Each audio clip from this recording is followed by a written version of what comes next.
créer une petite animation JavaScript dans Animate. Alors, le jeu est simple. Ici, j'ai deux artistes. Cliquez sur l'artiste. Et voilà, c'est bien Picasso. Donc, voilà, c'est bien Salvador Dali. Donc, vous l'aurez deviné. Alors, comment est-ce qu'on fait ça? Dans Animate, ici, un petit fichier de base avec un premier keyframe où est-ce que j'ai mis l'image, et ensuite le texte qui est en haut.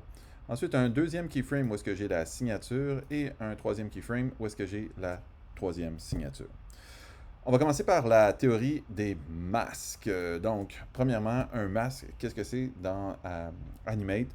C'est que lorsqu'il y a du stock de masques, ça révèle, et là où il n'y en a pas, c'est masqué. Alors, tout de suite, je vais me mettre vis-à-vis de la signature parce que je veux créer l'animation avant de créer l'interaction. Donc, je me mets vis-à-vis de Dali ici. Je fais un nouveau calque. Tiens, je vais l'appeler masque. Ça va être plus facile ici. Et je vais me mettre une image clé ici. Je peux utiliser la fonction mets une image clé automatique ou peser sur F6. Maintenant, je vais dire à Animate que ceci est un masque en cliquant vers la droite, donc en faisant un clic droit puis en sélectionnant masque. Ce faisant, ça va aller barrer le calque ici, puis ça va le mettre dessus. Je vais débarrer les deux et je vais travailler sur mon masque. Donc, je vais prendre une brosse, ma foi, assez grosse, puff, ici, pour masquer. Je vais y aller rondement là, pour la démo. Donc, je vais me prendre une grosse brosse comme ça, de pinceau. Puis, je vais commencer à masquer le S et le A. Tiens. Ensuite, je vais me mettre une autre image clé. Je vais masquer le L ici et le V. Image clé ici. Prap, prap, prap. Je vais y aller un petit peu plus rondement pour les besoins de la cause. Et ainsi de suite. Et tutti quanti, tutti quanti, tutti quanti, tutti. Stop ici. Et voilà. Et je finis par la dernière lettre qui est là. Fait que, qu'est-ce qui se passe ici, c'est que dans le fond, j'ai plusieurs images clés et dans chacune des images clés, j'ai du stuff de brosse. Je reviens au début, j'ai une image clé vide vis-à-vis ce calque parce que c'est le calque où est-ce que je dois cliquer. Alors donc, j'ai une animation qui commence à partir d'ici. Si je barre les deux du masque et que je fais animer, donc je vois l'effet du masque. Si je paye sur Enter, je vois l'effet de mon animation là, de gauche à droite. Fait qu'on voit qu'on a l'effet de masque qui est là. Alors, comme je vous expliquais, là où on a du masque, ça révèle. Si je barre les deux, on le voit là. Là où il y a du stuff, ça révèle. Là où il n'y a pas de stuff, c'est masqué. OK? Ça, c'est compris. Je ne ferai pas la deuxième signature parce que je pense que vous avez compris le principe. Alors, maintenant, ce que je vais faire, c'est que je vais préparer mon animation pour l'interactivité. Donc, moi, ce que je veux, c'est que lorsqu'on clique sur l'image de Picasso, qu'on ait à la signature de Picasso et qu'on joue l'ensemble de ça, et que lorsqu'on clique sur Dali, on aille sur la signature de Dali et qu'on joue l'ensemble de ça. Déjà là, je vois quand je parcours ma tête de lecture que dans le fond, mon stuff est resté à Picasso. Je vais mettre une image clé vide juste ici. Donc, je vais aller me chercher une image clé vide juste là pour que vis-à-vis de Picasso, donc, il n'y ait rien en dessous. Hein, parce que c'est comme l'animation se passe ici, puis après ça, je tombe sur Picasso. OK. Fait que maintenant, je disais, j'allais préparer l'interactivité. Fait que ce que je vais me faire, je vais me faire un nouveau calque que je vais écrire, que je vais appeler label. Parce que ce que je vais faire là-dedans, dans ce calque label-là, c'est que je vais créer des petites étiquettes d'images clés qui vont me permettre de dire voilà, voilà ou voilà. En passant, on fait tout ça, n'est-ce pas, quand on a créé notre nouveau document, on s'est bien assuré qu'on était en mode HTML5 Canva parce que on veut que ça aille sur le web, puis on veut écrire en JavaScript.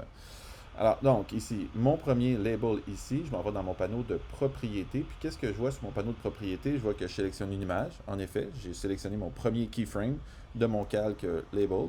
Et là, je vais lui donner un nom. Je vais l'appeler début. Attention à la case, attention aux accents, pas d'accent. Et soyons sensibles à la case. Donc, si on écrit en majuscule, on va se rappeler qu'on écrit en majuscule. Sinon, on va se rappeler qu'on a écrit en minuscule. Petite règle, on écrit tout en minuscule, comme ça on se casse pas le basic. Fait que j'ai mon image clé début pour marquer qu'ici c'est le début. Ici c'est quoi? Ici c'est Picasso, donc je vais insérer une image clé vide ici, que je vais appeler, je vais appeler ça avec Picasso ici, tout en minuscule, comme ça c'est plus facile de s'en rappeler. Et voilà, je vois que j'ai Picasso. J'ai le petit drapeau ici, mais qui est caché. J'ai le petit drapeau ici qui commence. Et ensuite, je me mets une autre image clé ici. Wow! Je me suis trompé, je l'ai appelé Picasso, c'est Dali. Dali ici, et je m'en vais ici, et ici, je l'appelle Picasso. C'est Picasso. En fait, c'est l'Espagne vs l'Italie. Picasso. Voilà, ici, Picasso, Dali. Fait que, donc, j'ai mon masque qui est là, qui déroule. À date, il n'y a pas de changement, hein, c'est seulement l'animation qui se déroule ici. Et j'ai mis des petits labels. Je vais sauvegarder, parce que je veux sauvegarder fréquemment pour pas perdre mon truc. Puis, je vais faire une petite prévisualisation à l'aide de commande Enter. Puis là, vous allez voir, ça va vraiment vite. Parce qu'au fond, qu'est-ce que je fais, c'est que lorsque je fais commande Enter, je vois l'animation qui défile devant moi. Alors, qu'est-ce que j'aimerais, si j'y réfléchis, c'est que ça arrête au début. Hein? Alors, si je veux que ça arrête au début, je vais aller dans le scénario, je vais me créer un nouveau calque que je vais appeler Action. Et dans ce calque-là, bien évidemment, tout calque commence par une image clé vide qui est ici. Et sur cette image clé vide-là, je vais aller sortir le panneau Action ou F9 ou Fenêtre Action. Et je vais aussi chercher fragment de code, dis-je, parce que c'est le fun, il m'aide à écrire mon code JavaScript. Alors, qu'est-ce que j'ai en ce moment? J'ai sélectionné mon image clé, je m'en vais dans le panneau fragment de code, et tu sais, je m'en vais jamais dans ActionScript, je m'en vais dans HTML5 Canva parce que je fais des trucs pour le web. Et là, je m'en vais dans Navigation dans le scénario et je clique tout simplement Arrêter l'image à partir de là. Et donc, qu'est-ce que ça fait? Ça fait This Stop. This, c'est quoi? This, c'est l'animation en tant que telle, là où on est, là, le niveau 0 là, de l'animation. 10, là où je suis en ce moment. Point stop pour dire, ben, t'arrêtes là. Puis il nous met un petit commentaire ici, là, choubidou, là, pour nous expliquer qu'est-ce que ça fait. Moi, je trouve ça un peu lourd visuellement, fait que je l'efface pour le garder si vous voulez. Bon, this stop. Je recommence, commande Enter. Bon, c'est arrêté. Maintenant, je vais paramétrer les trucs pour que lorsque je clique pour Picasso, ça se rende à Picasso et lorsque je clique sur Dali, cela se rende à Dali. Alors, allons-y, je vais faire ce qu'il faut pour que cela se fasse. Donc, premièrement, ce qu'il faut, c'est que je transforme ça ici. Donc, mon élément Picasso ici, tiens, je vais dissocier mon groupe, ça va être plus facile ici. Commande B pour séparer. Donc, je vais prendre mon Picasso ici. Je vais aller dans les propriétés. Et là, l'objet, qu'est-ce qu'on voit? On voit que c'est un bitmap, tout simplement. Donc, c'est un bitmap. Alors, c'est pas ce que je cherche. J'aimerais que ce soit un symbole. Pour mettre du ActionScript sur un élément, il faut le transformer en symbole obligatoirement. Donc, je vais aller dans Modification, Convertir en symbole. Je vais lui donner un nom, Picasso. Ici, c'est pas important vraiment le nom que je lui donne. Mais le type est important. Donc, je ne peux pas choisir graphique parce que je vais mettre du ActionScript dessus. Bien que ce soit un bouton, là, sémantiquement, je vais quand même choisir clip parce que c'est plus facile à coder en JavaScript. Les clips, il y a moins de surprises. Donc, je vais aller avec le type clip ici, tout simplement. OK. Alors là, tout de suite, ma propriété change. Il me dit, voilà, tu as un clip. Le nom de l'occurrence, très important. Je vais écrire quelque chose. Je fais attention à la case. Je vais l'appeler PI. Donc, ça, c'est le nom qui va me permettre, avec la programmation, d'aller chercher cet élément-là. Je fais la même chose avec Dali. Donc, j'y vais, modification, convertir en symbole ou F8. Et, tiens, je vais l'appeler Dali. Ce nom-là n'est pas important ici, tant que ça. Mais c'est le nom d'occurrence qui l'est plus. Alors, D, A, ici. Fait que j'ai mes noms de chacun des symboles et j'ai mon animation qui commence au début et qui est arrêtée. Donc, ce que je dois faire maintenant, c'est que je dois mettre une action sur chacune des images expliquant que je veux que cette image-là aille au label Picasso et qu'elle joue. Donc, go to and play. Et la même chose pour Dali, go to Dali and play. OK? Allons-y avec Dali en premier parce qu'il est plus intéressant, on le fait. Fait que je vais cliquer sur le symbole, donc je clique juste une fois, puis là, je vois qu'il est un petit peu en surbrillance, n'est-ce pas? Et là, je vais aller dans dans mon panneau d'action ici, et dans mes fragments de code, qu'est-ce que je vais écrire? Je vais juste cliquer sur cliquer pour atteindre l'image et démarrer la lecture, parce que ce que je veux, c'est qu'il aille en quelque part et qu'il démarre la lecture. Alors voilà, il a écrit pour moi juste après le 10 stop, hein, n'est-ce pas? Il l'a écrit dans mon premier frame. Donc ici, il me dit, voilà, j'ai écrit tout ça. Puis il me donne même une petite instruction. Tu sais, moi, je vais effacer ça parce que je vais vous l'expliquer en live, mais vous pouvez lire de chez vous, si vous voulez. Fait que on a une fonction, cela, donc là où on est, met un listener, donc écoute qu'est-ce qui se passe, je clique, et là cette fonction-là est appelée. La fonction ici, on va la définir, qu'est-ce qu'elle fait, elle s'en va et elle joue. Et là c'est à nous d'écrire notre truc ici.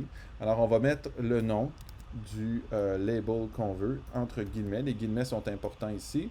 Donc comment j'avais appelé mon label, je l'avais appelé, donc je suis sur quoi là? Je suis sur DALL-E, donc je vais écrire DALI parce que c'est bien le label, donc l'étiquette d'image auquel je veux que ça aille. Alors tout simplement ici, c'est tout, là, c'est vraiment ça, ça arrête, je clique sur DALL-E, ça s'en va à DALL-E, ça joue l'animation, ça joue et après ça, ça revient. Mais là justement, j'ai un petit souci, moi j'aimerais que lorsqu'on clique sur DALL-E, on voit pas l'anime de Picasso parce que ça m'embête. Donc, qu'est-ce que je vais faire? Je vais aller me mettre une autre image. Donc, jusqu'ici, je pense que vous avez compris ici. Et je vais mettre une image clé à la fin de l'animation de DALL-E.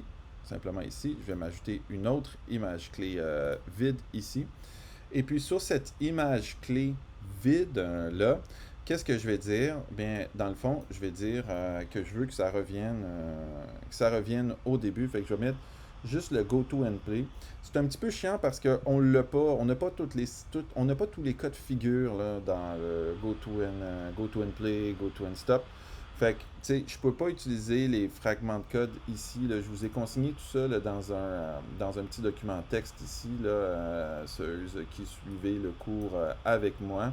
Donc, je vous ai consigné tout ça dans un petit document texte. Tout ce qu'on peut faire, c'est juste, dans le fond, c'est de l'écrire ici pour go to and play à un frame label. Donc, on va prendre cette petite instruction JavaScript ici qu'on va venir coller dans le panneau Action. Alors là, ce qu'on voit, c'est que this, donc cette image, go to and play, et là, frame label. Qu'est-ce que je veux? Je veux l'envoyer au début. Donc ici, début. Fait que ce que ça fait, c'est que dans le fond, cette image clé qui est là, lorsque je la rencontre, elle revient au début. Ici. Donc, je prévisualise ici. Je m'en vais à DALL-E. Ça finit l'animation de DALL-E et ça revient au début. Voyez-vous comme c'est chouïa. Comme c'est cute. Je vais vous ouvrir le final tout simplement ici, là, parce que le temps file et votre attention aussi file, j'imagine. Fait que, tu sais, regarde, une fois que c'est fini, là, dans le fond, si je regarde mon truc ici, j'ai mon image clé ici qui m'amène justement, qui me dit que cette image clé-là, on arrête ici, on stop, hein, dans le panneau action, ici, on stop. Ensuite, l'autre image ici qui me dit je reviens au début. Mon DALL-E ici, donc mon image DALL-E ici que j'ai appelé et qui me dit justement que le DALL-E, lui, il s'en va et go to and play. Ici, le Picasso, dis-je, il s'en va au frame Picasso. Et qu'un petit peu plus bas, c'est écrit donc le DALL-E, donc le symbole DA. Lorsque je clique, ça revient, ça s'en va au frame DALL-E. Et tout simplement, c'est l'animation qui est terminée comme ça. Je clique sur DALL-E, je m'en vais à DALL-E. Je clique sur Picasso, je m'en vais à Picasso. Si ça va trop vite, c'est à vous d'ajuster la durée entre chacune des images. Et comme on a utilisé des étiquettes d'images plutôt que des numéros de frame, parce qu'on aurait pu dire go to and play, le frame un tel ou le frame un tel. Mais comme on a utilisé des étiquettes d'images, ça nous permet, là, comme ça, à la volée, de venir étendre les images, puis de donner peut-être plus de place à l'un ou l'autre en insérant des images à l'aide de F5, donc en tassant les éléments. Ça donne un peu plus de temps à l'animation pour jouer. Fait que ça nous permet de travailler le temps avec ça, voyez-vous. J'ai un petit délai après ça parce que j'ai inséré des images clés. Et comme j'ai utilisé les étiquettes d'images, bien, ça marche bien. Alors voilà, vous sauvegardez tout ça. Et si vous voulez le mettre sur Internet, là, lorsqu'on fait fichier publié, ici, je vais juste le faire, le petit laïus, là, parce que c'est quand même quelque chose d'important. Lorsque vous publiez sur Internet, ce truc-là, ce que ça vient faire, c'est que ça vient faire ici un petit fichier HTML JavaScript ici. Donc, je vais aller à Atelier Artiste. Atelier Artiste ici. Démo Artiste, dis-je, ouais. Puis là, vous voyez, ça m'a fait un petit HTML puis un JS. Ne cliquez pas 2 fois ici directement. Ça va marcher quand c'est en ligne ou ça va marcher quand c'est sur un serveur. Si je clique 2 fois, ça se peut que ça ne marche pas. Alors tout simplement, par exemple, j'ouvre le dossier dans Visual Studio Code et là, donc je vais faire Open Folder dans Visual Studio Code. Puis là, je m'en vais le tester en ligne. Puis là, ça va être correct. Ou je le mets tout simplement en ligne sur mon serveur. Là, parce que souvent, il y a des priorités d'écriture et d'exécution de scripts là, sur les ordinateurs Mac qu'on utilise. Mais faites-vous-en pas. C'est juste de le mettre en ligne ou de le tester avec un serveur.